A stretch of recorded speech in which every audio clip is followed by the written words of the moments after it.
Hi అండి.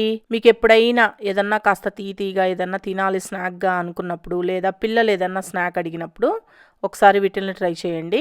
చాలా సింపుల్‌గా అప్పటికప్పుడు చేసుకోవచ్చు. మంచి హెల్తీ రెసిపీ కూడా గోధుమ పిండితో చేసి చూపిస్తానండి. ఎక్కువగా వీటిల్ని కేరళ అటు సైడ్ ఎక్కువగా చేసుకుంటుంటారు. చాలా సింపుల్ రెసిపీ అండి. చాలా తేలిక చేసుకోవడం. రండి తయారీ విధానాన్ని చూపిస్తాను. ఈ స్నాక్ చేసుకోవడానికి ఇలా బాగా పండిన 2 అరటిపళ్ళను తీసుకోండి. ఈ అరటిపళ్ళకి పైన తొక్క తీసేసి అరటిపళ్ళని ఇలా ఒక మిక్సింగ్ బౌల్ తీసుకొని మిక్సింగ్ బౌల్లో వేసుకోండి. కలుపుకోవడానికి ఈజీగా ఉండేటట్లు కాస్త పెద్ద బౌల్ని లేదా ఏదైనా గిన్నెని తీసుకోండి.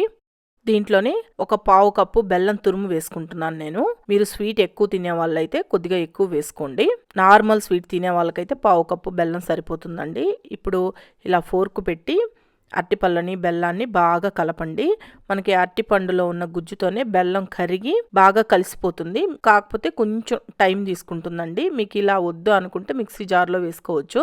కానీ మిక్సీ జార్లో వేసుకుంటే ఏంటంటే అరటిపండు కూడా మనకి మెత్తగా గ్రైండ్ అయిపోతుంది.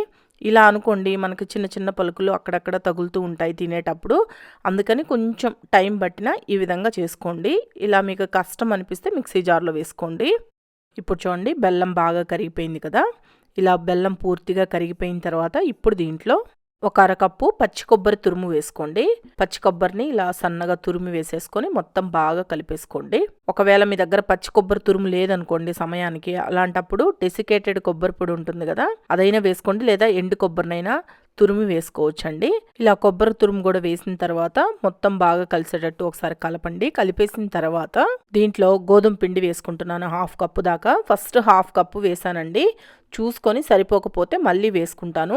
నాకు ఈ రెసిపీలో వచ్చేసి 1 కప్పు గోధుమ పిండి పట్టింది. దీంట్లోనే 1 చిటికెడు సాల్ట్ వేసుకోండి.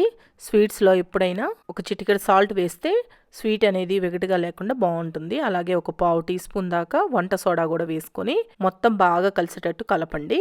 ఒకసారి కలిపిన తర్వాత మనకు సరిపోలేదు అనిపిస్తే మళ్ళీ గోధుమ పిండి వేసుకోవాలి.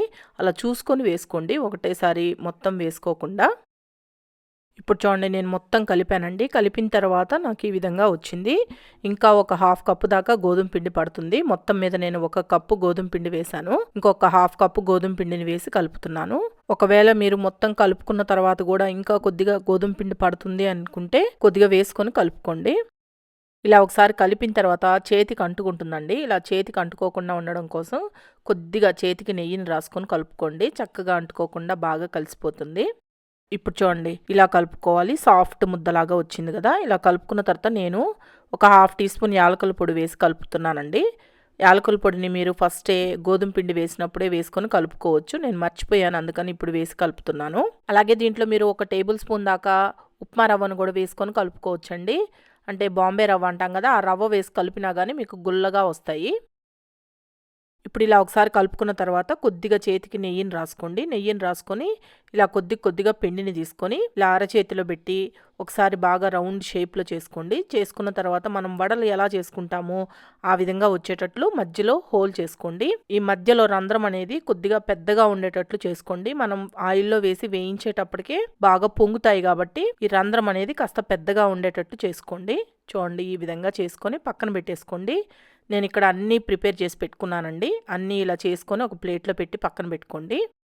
ఇప్పుడు బాండిల్లో డీప్ ఫ్రైకి సరిపడా ఆయిల్ పోసుకొని ఈ ఆయిల్ కాగిందా లేదా అని కొద్దిగా పిండిని వేసి చూసారనుకోండి, పిండి నిదానంగా పైకి వచ్చింది కదా, ఈ విధంగా వచ్చింది అనుకోండి ఆయిల్ బాగా కాగిందని. ఇలా కాగిన వెంటనే ఫ్లేమ్ని లో టు మీడియంలో పెట్టుకోండి. ఫ్లేమ్ని అలా పెట్టేసిన తర్వాత కొన్ని వేసుకొని వేయించుకోండి. ఒకటేసారి అన్నీ వేసుకోకుండా, మనకి వేగడానికి కాస్త గ్యాప్ ఉండాలి కాబట్టి అన్నీ ఒకటేసారి వేయకుండా కొన్ని వేసుకొని వేయించుకోండి. అలాగే వేసిన వెంటనే తిప్పకుండా 1 నిమిషం ఆగి అన్ని వైపులు తిప్పుకుంటూ మంచి కలర్ వచ్చేదాకా వేగనివ్వండి. ఇప్పుడు చూడండి, ఈ కలర్ వచ్చేదాకా వేయించుకుంటే సరిపోతుంది. ఇలా వేగిన తర్వాత వీటిలన్నింటినీ ఆయిల్లో నుంచి తీసేసి ఏదైనా ప్లేట్లో వేసుకోండి. సేమ్ ఇదే విధంగా మిగతావన్నీ వేయించుకోవాలి. నేను రెండోసారి వేసినవి కూడా వేగిపోయాయండి. వీటిని కూడా తీసేస్తున్నాను.